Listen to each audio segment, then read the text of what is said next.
let's get to the point. I want to buy this car. I really do. I really, really do. Look what we found. Oh my God. The car that has been eluding me for a year now.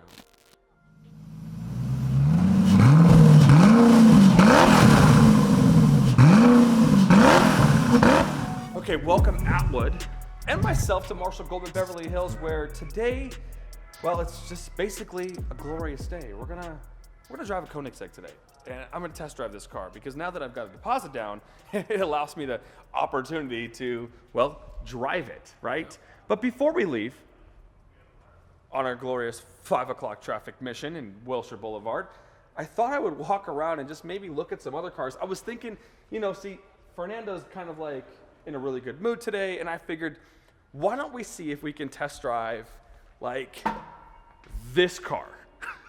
Because he's got to move all of this to get this one out.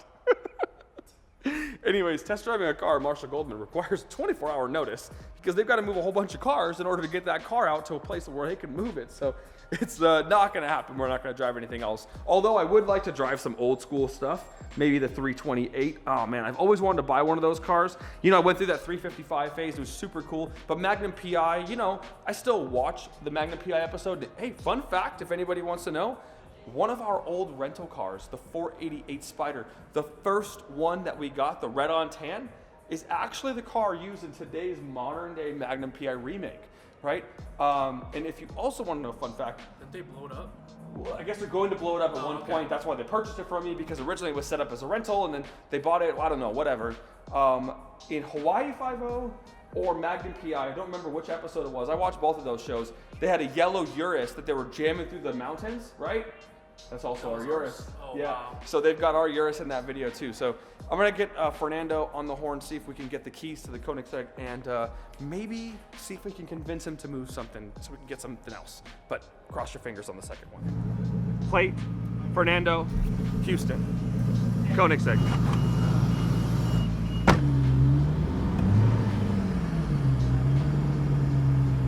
Is this your first hypercar test drive? Is what? Is this your first hypercar test drive? With you? Yes. With anybody? No. But I have to say, this is my first one we've done with you driving a manual car and you're holding a camera. Worth well over $1 million. Oh, yeah. What could possibly go wrong? Everything. Have you ever had some actual bad test drive stories? Like, does anything ever happen in a test drive? Yes. Like, what was the worst? The worst is, let me think. I had a lady put a CL65. We wrapped that around a pole. Really? Yep. This happened when Was it scary? I think I may have shit my pants. Oh, I man. may have actually a little bit, just a smidge. That was the worst one? That was my first one. Couple tickets, getting pulled over. Usually cops, super nice. But wrapping a CL65 around a pole. With a woman too, right? She was driving it way too fast, going into a turn, hit the brake at the wrong time, back end kicks out, boom. Oh my goodness. Well, I saw a video when I was very young, and it looked like Ferrari, California. There was a couple people in the car, and the salesman was in the back seat, top was down, and they were just jamming through like the streets of somewhere in Europe. They were in Italy. Yeah, they were in Italy. Yeah. And they were in Italy, and basically, I saw that they just wrapped it inside of some kind of pole. Well, yeah, they took a turn, and I think the guy accelerated or something. The back end starts getting counter-steered, corrected wrong, and he drove it literally into a pole.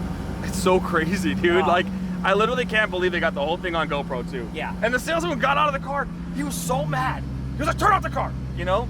Anyways, he was mad, but he did it in Italian, so it sounds super elegant. He's like, so you're like, oh, I love it. It's too funny. Comment section. Any bad test drive stories? Well, either you were a salesman in the car or maybe the actual passenger in the car. That's pretty epic. I'd love to hear it.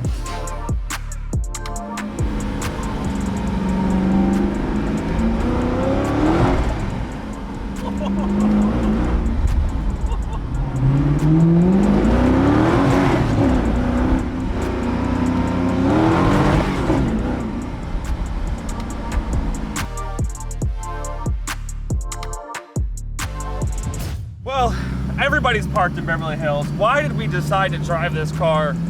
Well, why did you guys decide to put your dealership of hypercars in like the most amount of traffic ever? Oh yeah, he's busy talking to celebrities, sorry. Oh, Anyways. please. Whatever. It's one celebrity who shall remain anonymous. And he's buying a really cool, fun car, old car. But if you know who it is, I can't tell you, but yeah, it fits his personality perfectly. So what is it? What kind of Porsche is it? It's a 1990 Porsche Singer. So like, and that's like a lot of money. It's over $800,000. Unbelievable. They're amazing.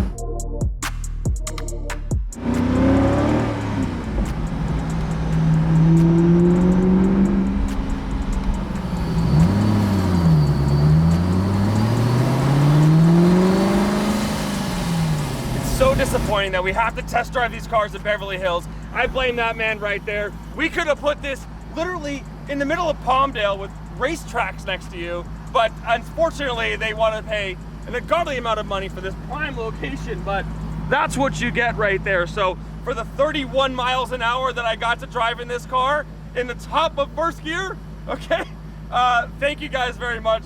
I am so excited to buy this. Please guys, throw down that like button, and seriously, on a reel, I'm not kidding, subscribe to this channel because you're gonna see Koenigsegg content once we hit that 500,000 subscribers, and I've lowered it from 250,000. So honestly, it's like the deal of a lifetime. I mean, you get a Koenigsegg, but it's only costing you a subscribe. So think about that, and on the way out, like I said, maybe even just hit it twice. Maybe if you hit it twice and unsubscribe. Anyways, hit that subscribe button. I'm enjoying the Koenigsegg. I'm excited. I'm just gonna sit here and take this all in and knock it out of the car, okay? I don't know how long it's gonna last, but I'm not getting out.